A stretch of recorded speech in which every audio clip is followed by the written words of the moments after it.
Mga kapatid, ang homilya po ngayong araw ng linggo pong ito ay hango po sa babasahin kong ito.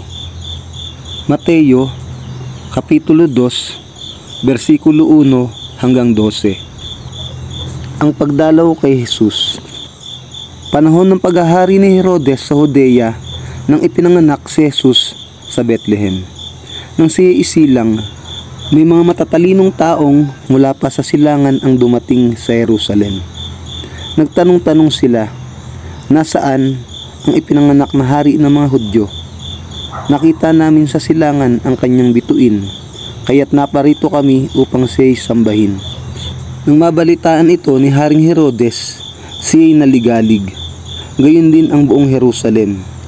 Kaya't tinipon niya ang lahat ng mga punong pari at mga tagapagturo ng kautusan, at sila'y tinanong, saan ba isisilang ang Kristo?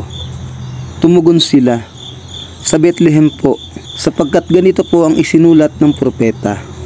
At ikaw, Bethlehem, sa lupain ng Huda, ay hindi pinakahamak sa mga pangunahing bayan ng Huda, sapagkat sa iyo magmumula ang isang pinuno na mamamahala sa aking bayang Israel.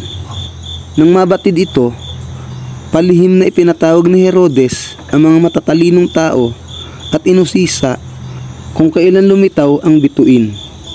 Pagkatapos, sila ay pinapunta niya sa Bethlehem na ganito ang bilin. Hanapin ninyong mabuti ang sanggol. Kapag natagpuan ninyo siya, ipagbigay alam agad ninyo sa akin upang ako man ay pumunta roon at sumamba rin sa kanya. Pagkarinig sa bilin ng hari, sila'y nagpatuloy na sa paghahanap. Sila'y pinangunahan ng bituing nakita nila mula sa silangan.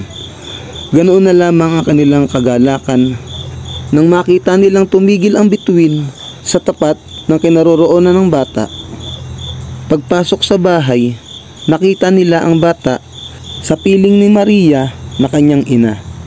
Nagpatira pa sila at sinamba ang bata. Inihandog din nila sa kanya ang mga dala nilang ginto, insenso at mira. Nang sila'y papauwi na, nakatanggap sila ng babala sa pamamagitan ng panaginip na huwag nang bumalik kay Herodes.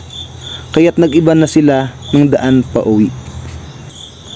Ang mabuting balita ng Panginoon. Pinupuri ka namin, Panginoong Hesukristo.